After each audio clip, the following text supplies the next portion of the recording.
नमस्कार मित्रों, आज हम कक्षा 6 की पुस्तक संस्कृत पीयूषम के पंचम पाठ मम विद्यालयः का अभ्यास कार्य करेंगे।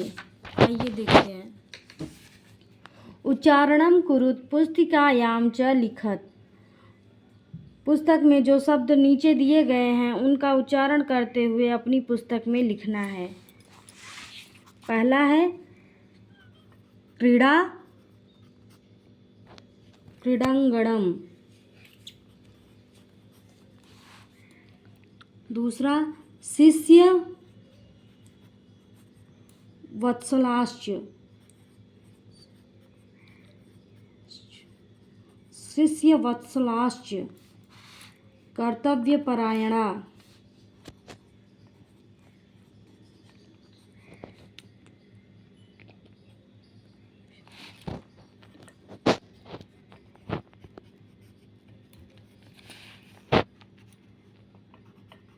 मनोहराणि।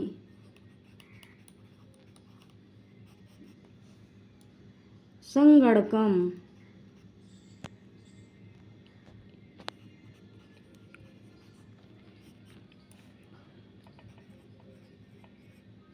बहुउत्तमम।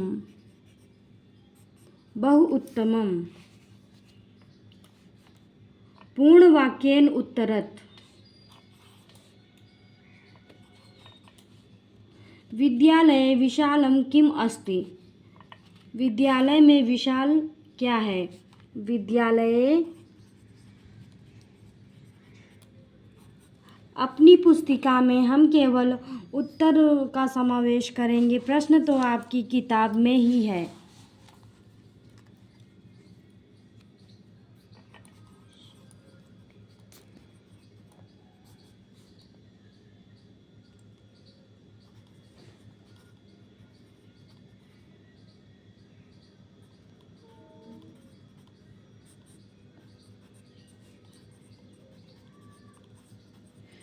विद्यालय में विशाल खेल का मैदान है। ये आपका उदाहरण है। विद्यालये कति शिक्षकाः सन्ति। विद्यालये 5 शिक्षिका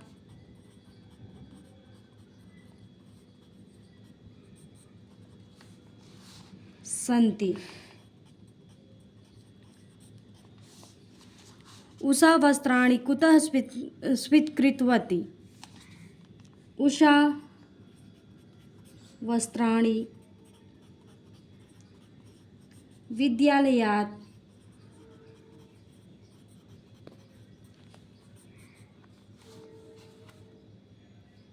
स्वीकृतवती।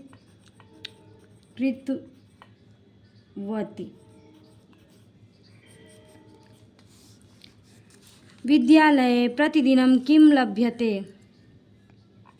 विद्यालये प्रतिदिनं मध्याह्नं भोजनं लभ्यते।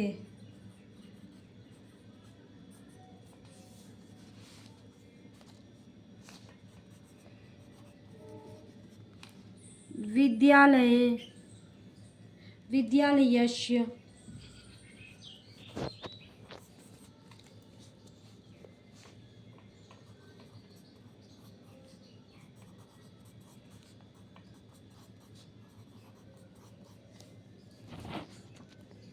प्रतिवर्षं परीक्षाफलं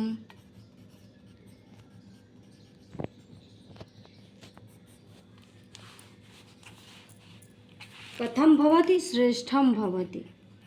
यानी कि प्रतिदिन अच्छा ही होता जा रहा है विद्यालय का परीक्षाफल।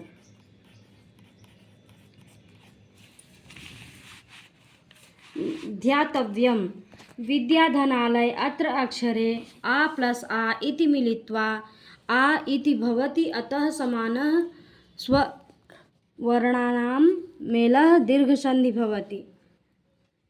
यहाँ पर बताया गया है कि अगर बड़ा आ के बाद फिर बड़ा आ आए तो दीर्घ समान स्वर वर्ण होने के कारण दीर्घ संधि होती है। दीर्घ संधि है अ के बाद आ आए या आ के बाद अ आए तो बड़ा आ होता है। छोटी ई के बाद बड़ी ई या बड़ी ई के बाद छोटी ई आए तो इक्वल बड़ी ई होता है। ऊ के बाद बड़ा ऊ के बाद छोटा ऊ आए तो इक्वल बड़ा ऊ होता है। री के बाद अगर फिर री आए तो बड़ी री होती है। ये हमारा दीर्घ संधि है। रमेशः इति पदे द्वौ स्तः रमा प्लस ईसः अत्रे द्वये अक्षरे आ प्लस ई इति मिलित्वा ए इति भवति। असमानवर्णानां मेलः गुणः संधि भवति। गुण संधि इसमें बताया गया है कि अगर अ के बाद ई आता है तो ए हो जाता है और इस प्रकार की संधि को गुण संधि कहते हैं। उदाहरण, आ के बाद ई आए तो ए होता है, आ के बाद ऊ आए तो ओ होता है, आ के बाद री आए तो अर हो जाता है और आ के बाद री आए तो अल हो जाता है। संधिम कुरुत यथा विद्याधन आलय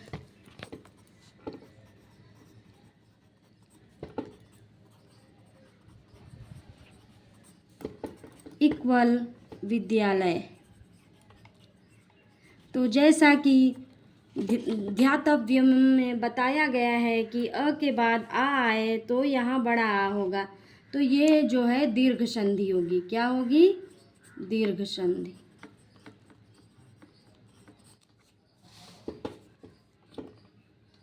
धन ईश्वरी, धन ईश्वरी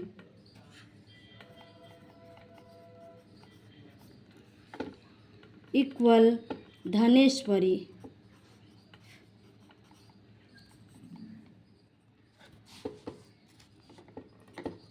यहाँ अ के बाद ई आया है, इसीलिए यहाँ न पर ए की मात्रा हो गई है, क्योंकि हमने ऊपर के उदाहरण में पढ़ा है कि अ के बाद अगर ई आए तो उसका ए हो जाता है।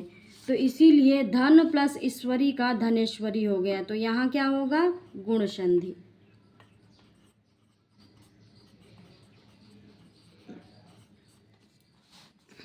कुत्र प्लस अस्ति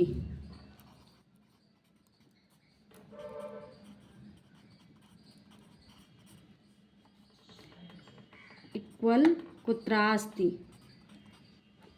यहाँ कुत्र त्र में अ छिपा हुआ है और यहाँ पे छोटा अ है, तो दोनों मिलाकर कुत्रास्ति होगा।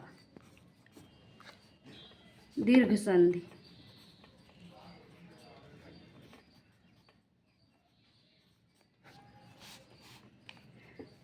महाधन ऋषि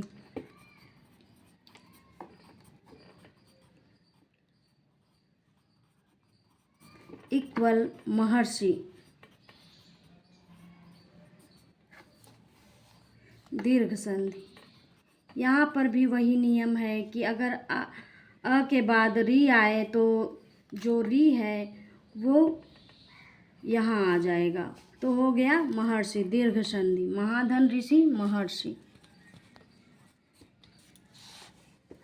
पुस्तक धनालय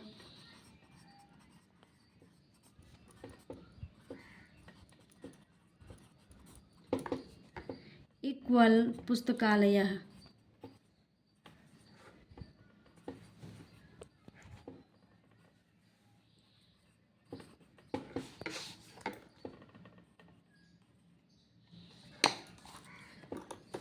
यहाँ भी दीर्घ संधि होगी। क्या होगी? दीर्घ संधि।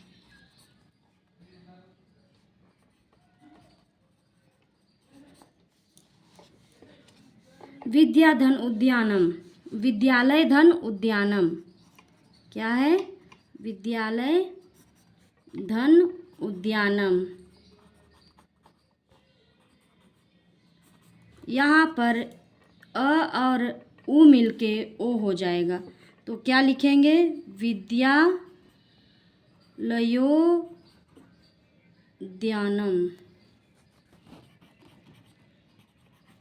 तो यहाँ पर गुण संधि होगी। क्या होगी? गुण संधि।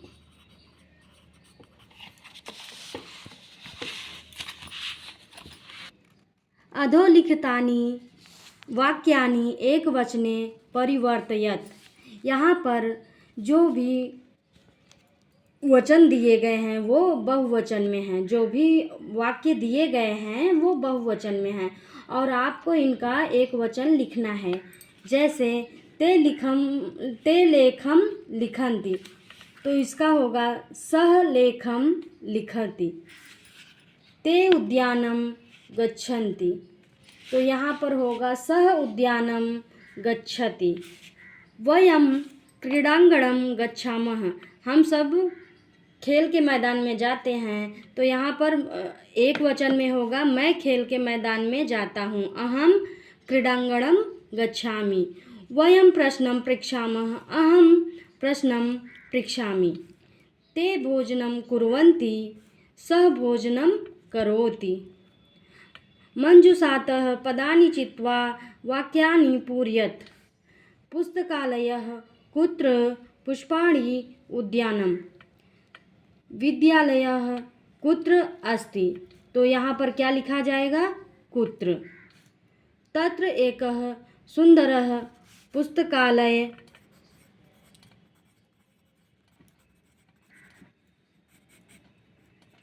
अस्ति।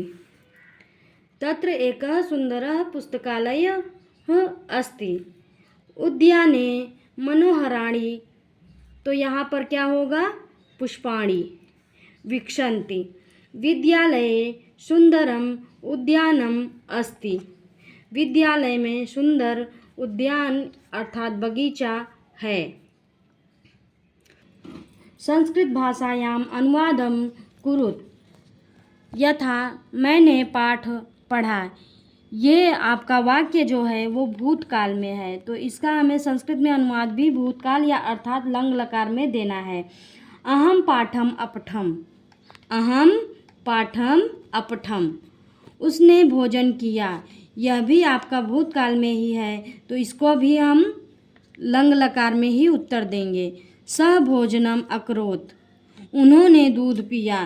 ते दुग्धम अपीबन, आप लोग घर गए। यूयम गृहम अगच्छत, इसमें दिया गया है कि आप अपने प्रिय शिक्षक के ऊपर कुछ वाक्य लिखें। तो ये तो आपको स्वयं से ही करना होगा कि आपके शिक्षक के साथ आपका व्यवहार कैसा है या शिक्षक के साथ आपका व्यवहार कैसा है और आपके साथ आपके शिक्षक का व्यवहार कैसा है, उसके ऊपर आपको कुछ लाइनें लिखनी हैं।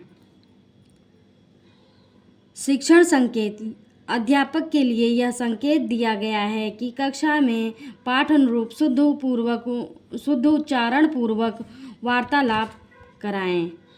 स्मरणीयम। विद्यार्थी के 5 लक्षण दिए गए हैं। काकचेष्टा, बकोध्यानम, स्वान निद्रा, अल्पाहारी, गृहस्त्यागी। इसका एक श्लोक है इसका एक श्लोक है। काकचेष्टा, बकोध्यानम, स्वान निद्रा तथैव च अल्पाहारी, गृहस्त्यागी विद्यार्थी पंचलक्षणम। कौवे की तरह एक विद्यार्थी के 5 कौन से गुण होने चाहिए, वही चीज़ इसमें बताया गया है कि कौवे की तरह चेष्टा होनी चाहिए, बकुले की तरह ध्यान होना चाहिए और कुत्ते की तरह नींद होनी चाहिए कि थोड़ा सा भी आहट मिले और हमारी नींद खुल जाए।